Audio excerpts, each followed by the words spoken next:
The royal family and horses is a centuries-old partnership. From the Queen's 60-year obsession with breeding racehorses. If she's got a horse that's first past the post, then she's really leaping for joy. In terms of making money from the sport as an owner, there's a figure bandied around of about 8 million. To the family's devotion to polo that crosses 4 generations. That love of horses in the royal family goes all the way down, from the Queen down to her grandchildren. You forgot your boots. Oh my God. So where did the Queen's love of horses begin? Some wags have even suggested that when she was born, she was sitting on a rocking horse. What are the secrets of the royal racehorses? I've had the privilege to ride for Her Majesty. It's hard to explain the level of pride you get when you first wear those colours. And it's going to be a royal victory, I think. What are the royal family's most infamous equine dramas? She was unconscious when I got there. And will horses continue to hold a special place in the hearts of the royals? Particularly William, he will do his ceremonial duties on horseback, just as his grandmother has done.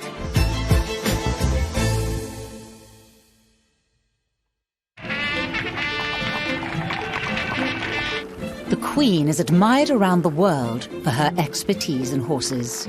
She owns them, studies them, breeds them, and races them. Horse racing is the love of her life. No, I shouldn't say that, should I? Prince Philip's the love of her life. For her, this is a really scientific and technical operation. It's a big sort of endeavour to produce a race-winning horse in terms of the genetics that go into that horse and also the training. She goes, when possible, to horse racing, and if she can't go, she watches it and she studies form. The Queen's most successful year as a racehorse owner came in her Silver Jubilee year of 1977. The year of punk, Ford Fiestas, and new micro TVs was also the year she celebrated 25 years on the throne. I want to thank all those who have sent me messages of congratulations on my Silver Jubilee. It was a fantastic year for the Queen. Obviously, she was busy and very much in demand. To the man and woman in the street, that was a year of such great excitement. The Queen was taken to a fruit stall, fruit was offered, and finally, one shiny apple was accepted. The Queen received another gift in 1977, the racing triumph of one of her beloved horses, Dunfermline. Dunfermline is a special horse for many reasons. She was a filly bred by the Queen, and she was a filly who really read the script. And they're racing. She was a filly that came out into her best, over long trips, 1.5 miles, 1.75 miles, stamina was her forte. Dunfermline was a gift to the nation, really. Like many of the Queen's horses before her, Dunfermline was bred to compete in the British Classics, a historic series of flat races.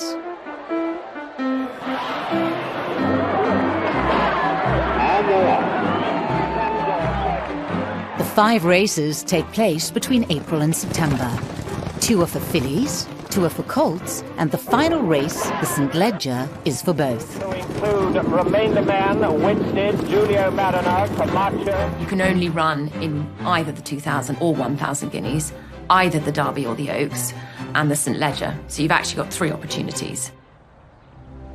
On the 4th of June 1977, the Oaks took place at Epsom, and all eyes were on Dunfermline.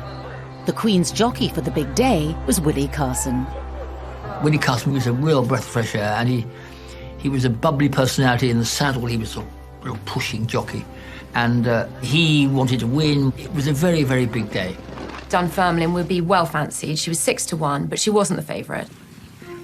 The Oaks took place 3 days before the Queen's Silver Jubilee celebrations. As the race got underway, Carson found himself poorly placed. He had to hustle in the race because Dunfermline wasn't the quickest sort of in a stride. Probably not very suited to Epsom either, because very undulating track. On the left is Dunfermline. Pamela Jane now dropping out a bit, and so with a furlong and a half still to go. She managed to hold on by 3/4 of a length, which sounds like a small margin, but at the end of a race like that, it's fairly comfortable. And it's Dunfermline on the near side having a right battle with Freezer Secret. It took a fair time to wear down the others, but she did in the end. On the near side, Willie Carson, Dunfermline. And it's going to be a royal victory, I think. On the near side, Dunfermline. And Dunfermline now going into the lead. And Dunfermline wins the Oak from Breathe the Secret, Vaguely Dead. The sad thing was that because of the Silver Jubilee celebrations, it was on a Saturday, and there was a big event at Windsor, so the Queen couldn't actually be there. But a much-loved figure was there in the Queen's place. The Queen Mother. When Dunfermline won, there would have been such exhilaration, and this would have felt wonderful. I think everyone's very proud to have a winner for the Queen, be it the jockey, the lad who looks after the horse, the trainer, and and everyone who's involved really in the stables, because people are keen to do well for her, and I think are pleased for her that they've managed to get it right and have a winner. When Dunfermline went on to win the St Leger 3 months later at Doncaster, she made history for the Queen. To win 2 classics in 1 year is unbelievable. I mean, it's terrific. It was one of the highest points, if not the highest point, of the whole of the Queen's racing interest. Royal horses like Dunfermline are always ridden by jockeys who wear the Queen's colours. These silk tunics have a very rich history. It's red and it's purple, and that is going back to George V and his colours. But most importantly, purple in particular is always the colour of a royal. We have to remember that in the Tudor period, people were forbidden from wearing purple if they weren't royal. So I love the fact that the Queen, when her jockeys are on horseback, uses the most ostentatious royal colours. They really make a big statement and say, I am the Queen's horse and I am the Queen's jockey. I've had the privilege to ride for Her Majesty on numerous occasions, which has been a great privilege for me. And in that time, I've had a few winners. It's hard to explain the level of pride you get when you first wear those colours. These are special to the Queen. You can't really get much bigger than that. You really look the part. You can probably feel like you're part of royalty when you're wearing them. More than 1,600 horses owned by the Queen have won races over the last 70 years. Her victory record dates back to 1953, just 2 weeks after her coronation ceremony. Her Majesty herself was evidently in gay mood as she had a word with her jockey, Doug Smith, who was riding Choir Boy, a colt who disappointed at Royal Ascot last year. Choir Boy started well, kept up with the pack, and as the pack moved down the straight, he just ran on. Judging his time nicely, Smith brought Choir Boy along in a strong and successful challenge to beat Brunetto. So this time it was victory for the Queen. It marked the start of her Royal Ascot when she's now got 23 and still counting. Her Majesty, who must certainly have been delighted by her success, went with members of her family to see Choir Boy.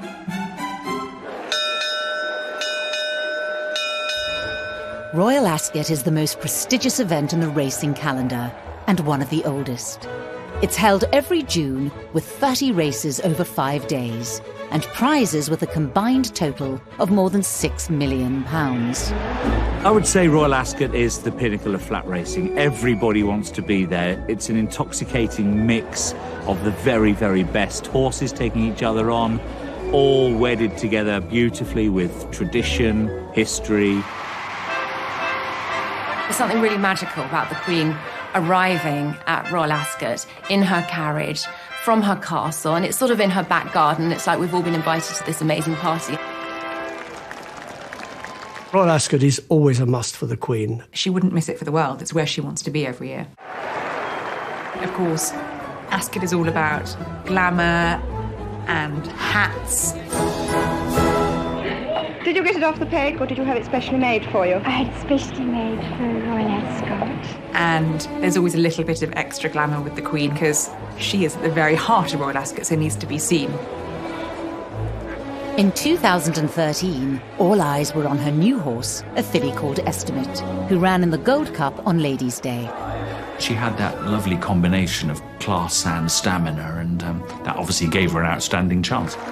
The buzz before the Gold Cup that year was fantastic, largely because everybody knew Estimate was there with a really good chance. Could the Queen possibly win the Ascot Gold Cup? Winning this prize would be a massive coup for the Queen, as none of her royal predecessors had achieved it in the history of the Gold Cup. The Queen was wearing her game face.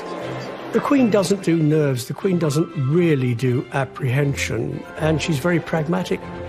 If she's got a horse running, she's kind of smiling, and if the horse is near the front, she's smiling even more, and if it's first past the posts, then she's really leaping for joy. In fact, Estimate romped to victory. It's the first time a reigning monarch had won, and that was in 207 years of the race, so it was extremely exciting. She was clearly so overjoyed. That smile, I'll never ever forget that smile. If she were to tell me it was the happiest day of her life, you would believe her. The victorious Estimate is now 10 years old, living in happy retirement at Sandringham. And the Queen has never forgotten her achievement. The Queen wanted to commemorate this very special event. So now, an enormous sculpture of Estimate is right at the front entrance of Sandringham. So it is the first thing everyone sees when they go to visit the Queen. I think that tells you what that race meant to her and what that horse means to her. In spite of these successes, the Queen has one unfulfilled racing ambition. Victory for one of her horses at an event where success has eluded her. Oh, tantalisingly, the Derby is the one gap on the Queen's CV. She's won all the other British classics, and she's come so close.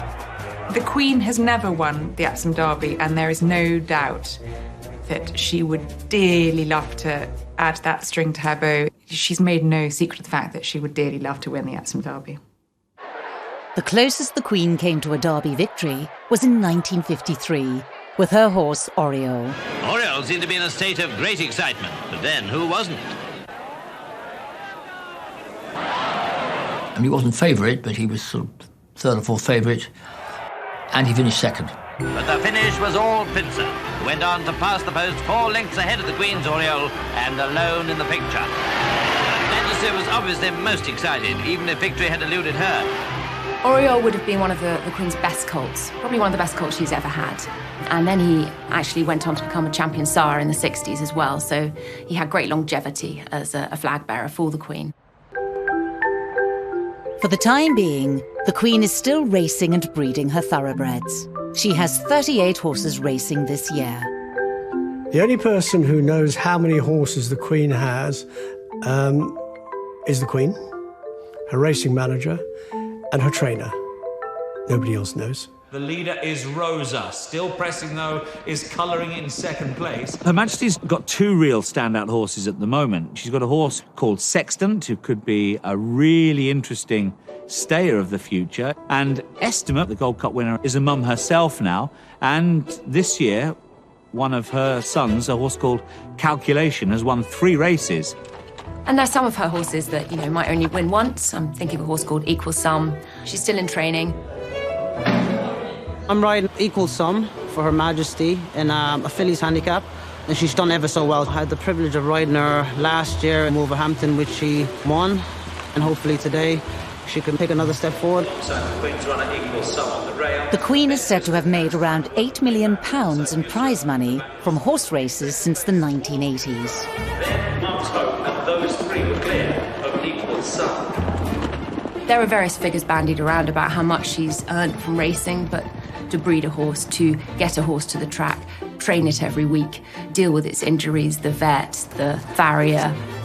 There's a saying in racing that if you want to make a small fortune, start with a big one. When the official result of the 2:45 was announced, the Queen couldn't contain her delight.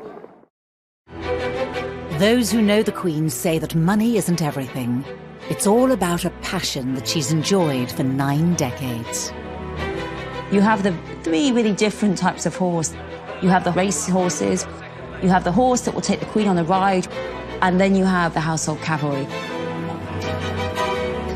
But in 1981, the Queen's mastery of her horses was put to the ultimate test, and her life placed in danger by a gunman during trooping the colour.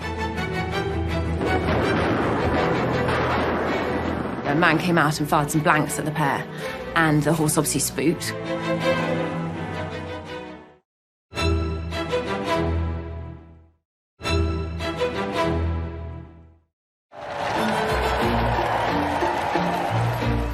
The Queen's lifelong fascination with horses has given her an unprecedented knowledge of all things equestrian.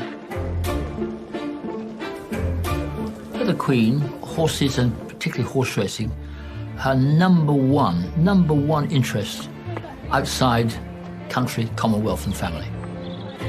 She has the ability of seeing if a horse is lame from a good 100 metres away. That is how knowledgeable she is about horses. If you talk to any trainers or other owners, they will say the Queen is as knowledgeable as any racehorse owner out there.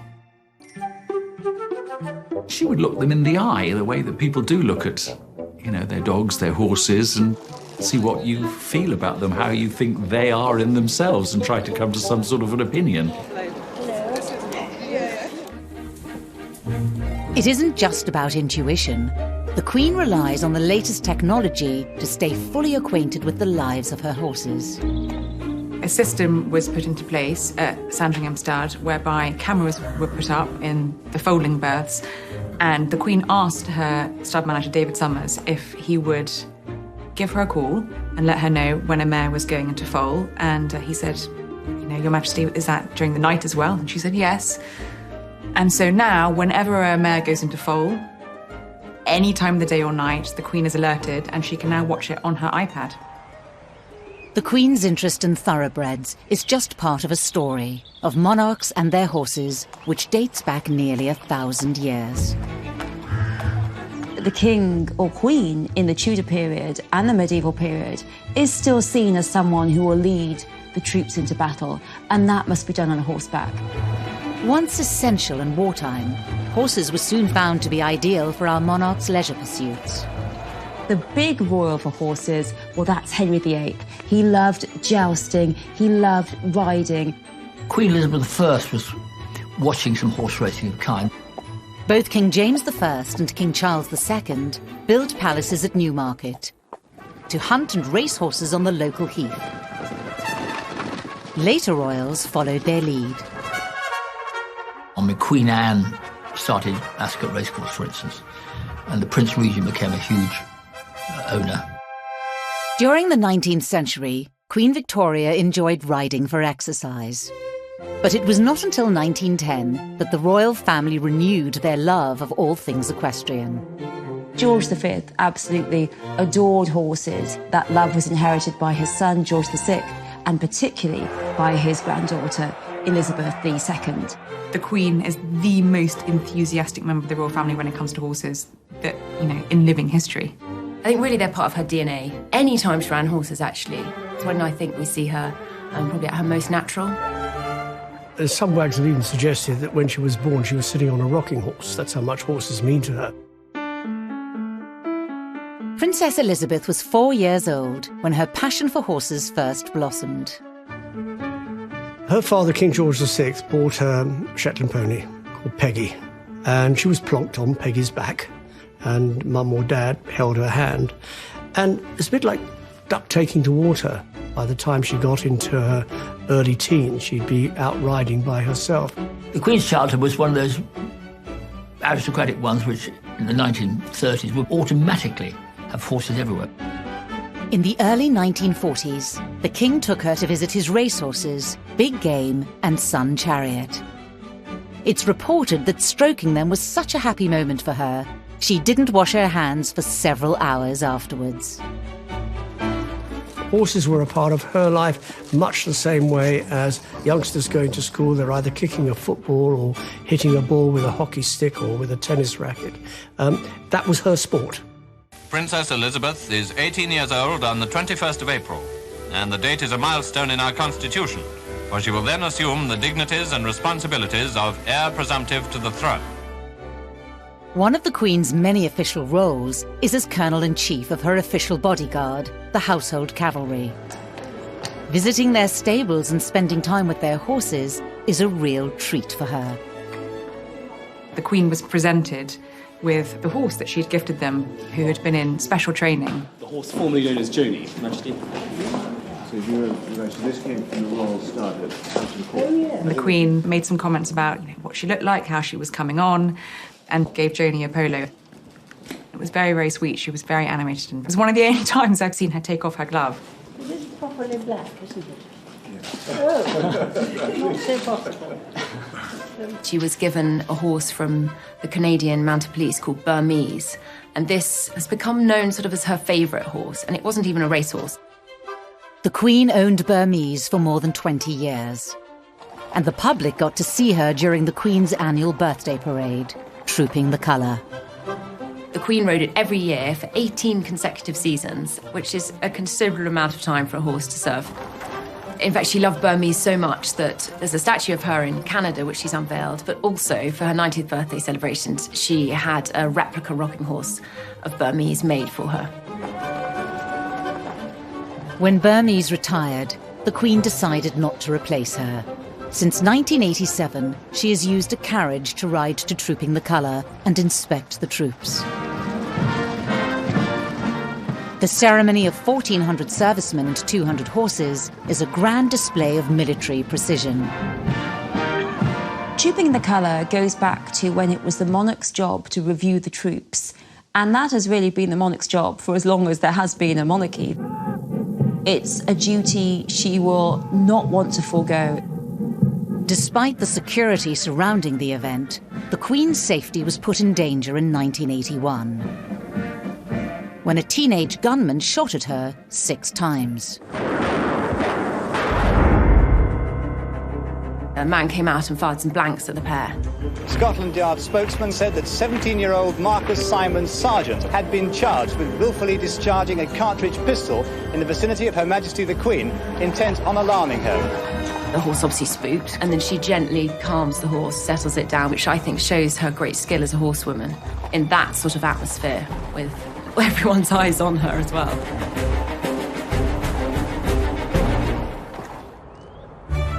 Although the Queen no longer rides in public, she still does so at Windsor, Sandringham and Balmoral whenever she can. Still doesn't wear a hard hat, still wears a scarf, has never worn a hard hat all her life, and at 93 she's not about to start. The Queen may have avoided injury in her 9 decades on horseback, but later generations of sporting royals have not been so lucky.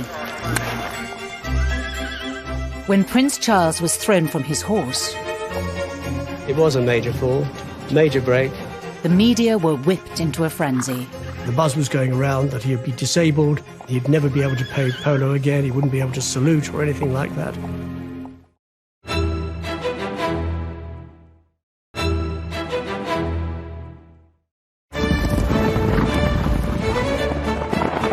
The Queen's love of horse racing is huge, but it's not the only equestrian sport that holds a special place in the hearts of the Windsors.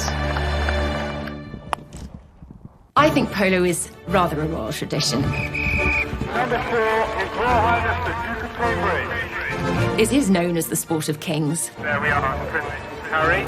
It's opulent.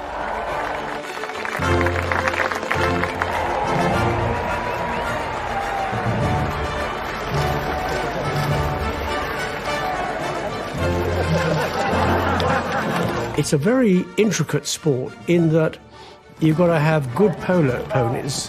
You might be galloping down chasing a ball that's going in the wrong direction and you wanted to go back to the opponent's goal, and you've really got to whack the ball and turn your pony around on the sixpence to chase after the ball again. Prince Harry is there as well. Great play by Prince Harry, gets the ball away, gets it out of danger. It's a wonderful sport. It's a lovely sociable day out. You bring your family, you picnic, you have a glass of champagne and strawberries. It's all the best of a British summer. Polo originated in what was known as Persia. It was first played in Britain in 1869, but its popularity exploded during the 1950s, and that's largely down to Prince Philip. The Duke was already a skilled cricket and hockey player, but polo soon became his true passion. He spearheaded the sport after falling in love with it while serving in Malta with the Royal Navy. His uncle was commander of the cruiser squadron in Malta, and it was actually his uncle, Lord Louis Mountbatten, who introduced Prince Philip to polo. And he took to it. He loved it. When Prince Philip had to come back to England, because he was now sort of full-time consort to the Queen, he was looking for something to do. He'd been a man who spent his entire life dedicated to being a naval man, to going to war, and then when there was peace, he did feel a bit at sea. Having played polo in Malta, he decided that, well, why don't we play polo in England? Prince Philip needed somewhere the size of about 5 football fields to play, and he found the perfect setting within the 4,800 acres of a royal park. He thought, use a section of Windsor Great Park. It was all this land and nothing was being done with it. So in January 1955, the Household Brigade Polo Club was opened. It was here Prince Philip captained his very own team. He formed the Windsor Park polo team, and they went on to win loads of cups and really prestigious tournaments. Throughout the 50s and 60s, they accumulated a collection of the sport's most celebrated cups. He played a lot at Windsor, and because of that, there is a very large polo community that has sprung up, and that essentially is because of Prince Philip. It's put so much time and support into the sport. Each player is given a handicap rating for their skills and value to the team, ranging between -2 and the highest 10. Just 9 players worldwide hold the highest rank. In 1971, the Duke had reached a respectable 5 and reluctantly retired from the sport he adored. Prince Philip ended up giving up polo when he was about 50, which is actually quite a ripe old age for polo because it's a very, very demanding sport physically, and he was getting arthritis. And I think one of his greatest disappointments was having to give it up because it was just too painful for him. Arthritis can be very painful. The Duke's polo career caught the eye of his son, Prince Charles, whose love of horses developed from the sidelines while he watched his father play. In 1980, he rode his own horse, his first racehorse, Ali Baba, and actually came second. And Prince Charles, he was really so attached to Ali Baba. Prince Charles is actually extremely horsey. He went on to become probably one of the top 10 British players at his peak. Charles's first polo pony was a gift from his father, and at the age of just 15, he made his debut on a team captained by Prince Philip. Charles continued to play throughout his teenage years. He needed something energetic to let off steam. You can be angry and you get on a horse and you start chasing a ball and you can whack it with a mallet and let off steam that way. In 1979, he played in a match which perhaps remains one of his greatest sporting memories. He scored all 4 of the Royal Navy's goals and received the Rundle Cup from his great-uncle, Lord Louis Mountbatten. This poignant picture documents one of the final moments Charles would spend with his beloved uncle. Just weeks later, he was killed by an IRA bomb.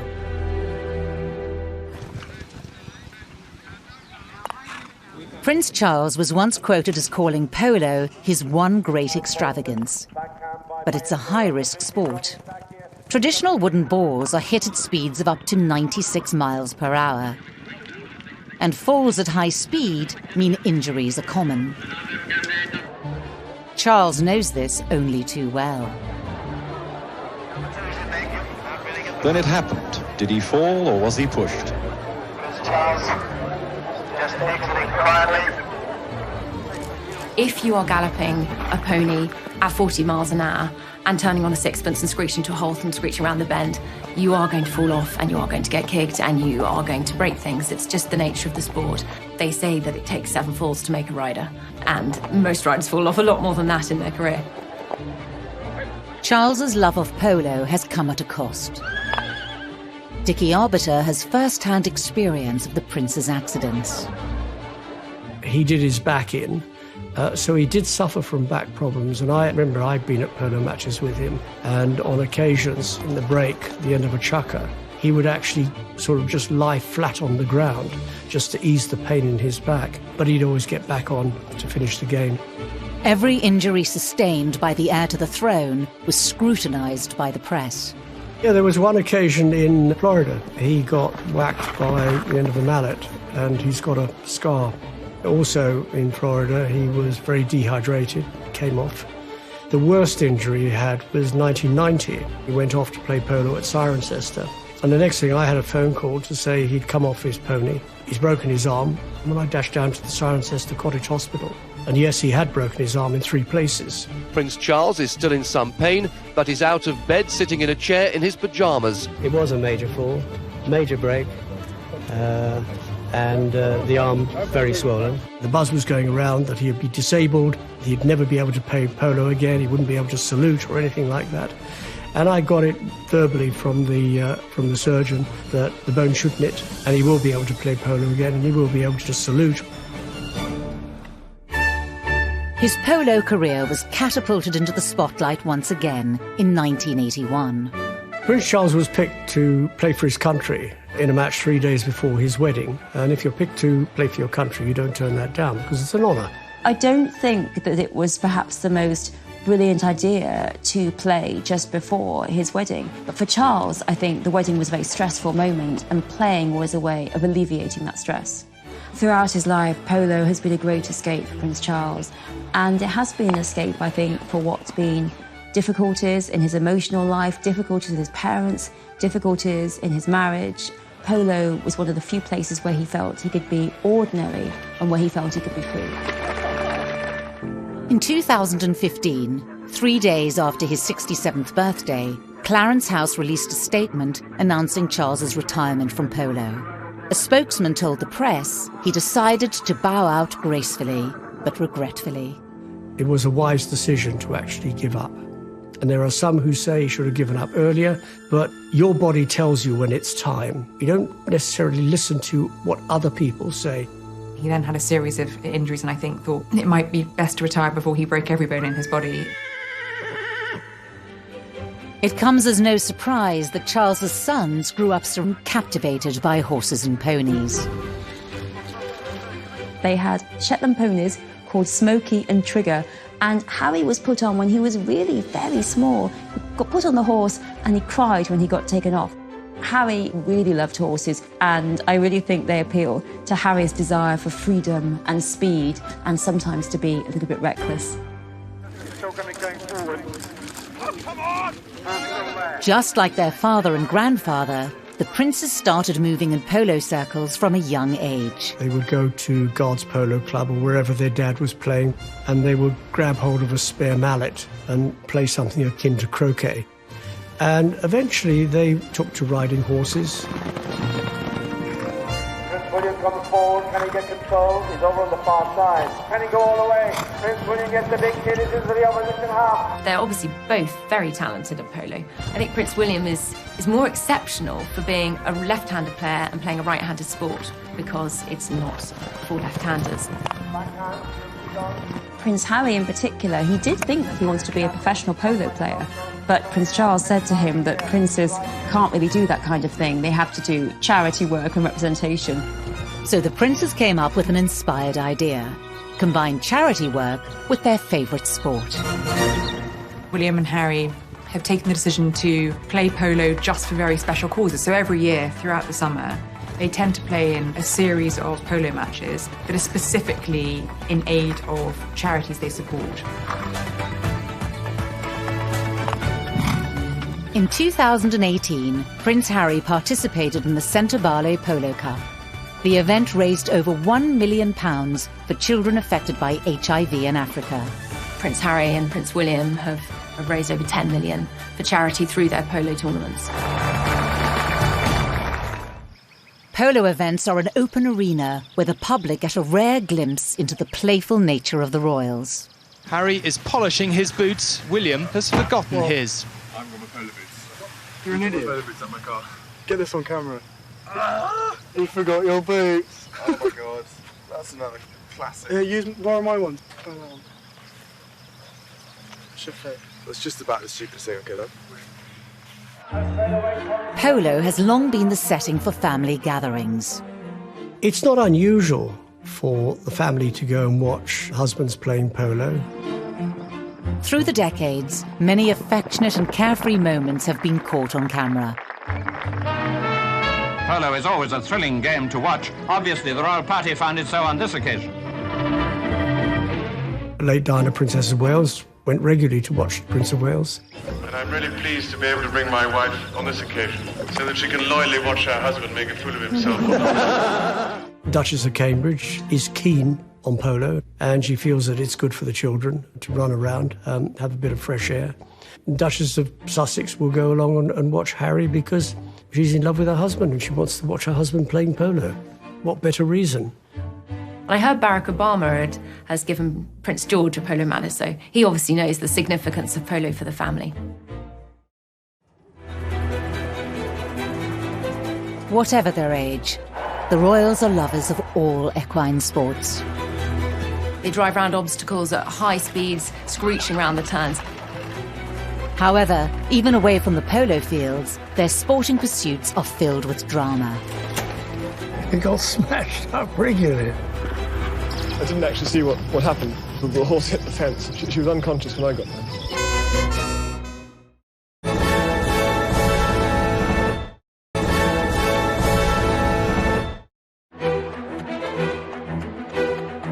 The Queen and her family's love of horses spans a lifetime. Horses are just in the DNA of the royal family.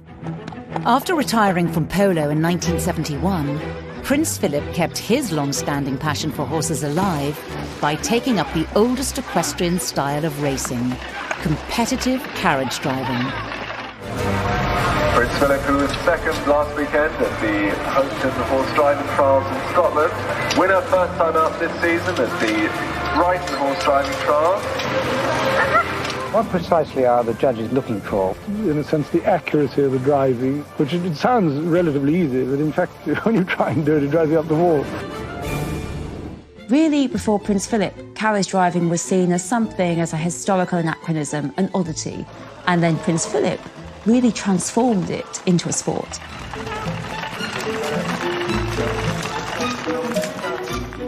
Competitions are normally held over 3 days, and riders are judged on dressage, speed over a 10-kilometre course, and cone driving. It doesn't come cheap. The full kit can cost around £35,000. Prince Philip got his from the Royal Mews. I suddenly thought, well, we've got horses and carriages and grooms. I said, well, why don't I have a go? So I borrowed 4 horses and practiced, and I thought, well, why not? The things that did find difficult were the horses. Horses were used to walking the streets of London, not treading the paths of Windsor Great Park or going through water. But Prince Philip coaxed them, usually with sugar lumps. But he developed a passion for carriage driving, so much so that he got together with a group from the FEI, the International Equestrian Federation, to write the rule book, Carriage Driving. The Duke was the driving force behind the development of the sport. Despite its often hazardous nature, popularity started to soar. This isn't horse and cart stuff. They drive around obstacles at high speeds, screeching around the turns. It's very, very active. It's very competitive and fast-paced. Carriages can cost several £1,000s, but he opted for one already in the royal stables, the Balmoral dog cart. But the constant battering on rough terrain to this antique structure meant it had to be rebuilt yearly. It got smashed up regularly. I don't think that would have unnerved him unduly. He played polo, after all, which is a much higher risk sport. He flew aeroplanes. I think he enjoyed the fast-paced, exciting sports, and that's probably what drew him to it in the first place. 1, go! Stop!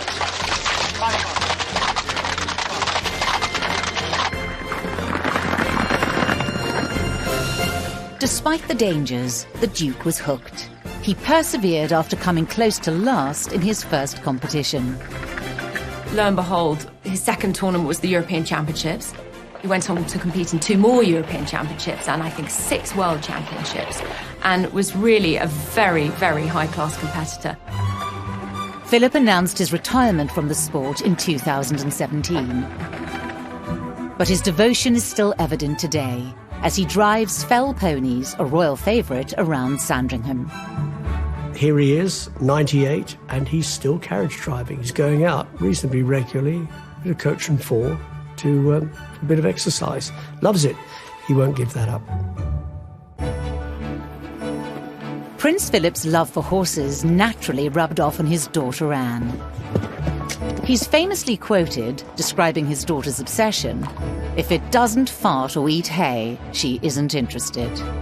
Anne triumphed in the thrilling equestrian sport of eventing. Competitors are marked on dressage, show jumping, and cross-country. Princess Anne, like Prince Charles, is extremely horsey. She would have achieved more notable success because she became European champion in eventing. So she was a phenomenal rider in her era.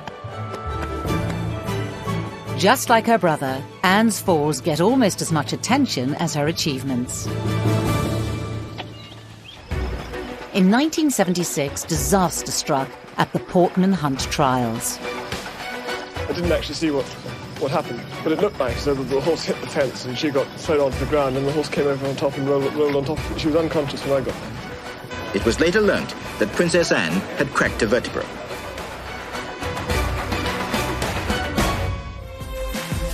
Anne bounced back fast. Later that year, she took part in the Montreal Olympic Games on the Queen's horse, Goodwill. Her career has inspired a generation of new equestrian stars, including her daughter Zara. Zara Tindall, with her parents, had no option other than to be a phenomenal rider. Her father, Captain Mark Phillips, was one of the best riders of his generation, and he's also a renowned coach. Zara has spoken about the fact that she talks to the Queen about horses all the time. That is a passion she shares with her grandmother. It was inevitable she would follow in the footsteps of her mother. After studying physiotherapy, she couldn't ignore her equestrian talents. In 2005, Zara competed at the European Eventing Championships at Blenheim with her trusty chestnut gelding, Toy Town. Martha Terry watched in awe. And she had to go out and ride the round of her life. And the rain was coming down in stair rods. At just 24 years old, Zara was crowned individual European champion. And the following year, she became world champion. So she showed she's not just a one-hit wonder. In 2011, Toy Town retired from competitions, and Zara teamed up with a new horse, High Kingdom, affectionately known as Trev. And in 2012, they competed in the biggest event of her life, the London Olympics. So the London Olympics would have meant a lot. It's on home ground. That was incredible to see homegrown talent, but also a member of the royal family competing here, and the British public were very excited about that. Zara became the first Royal Olympic medalist, winning silver, a jubilant moment for her country and her family. Princess Anne, Princess Royal, presented it, and that would have been a proud moment, not just for Mum, but for Zara as well. She's absolutely a top rider in her own right, but she definitely has the genes for it.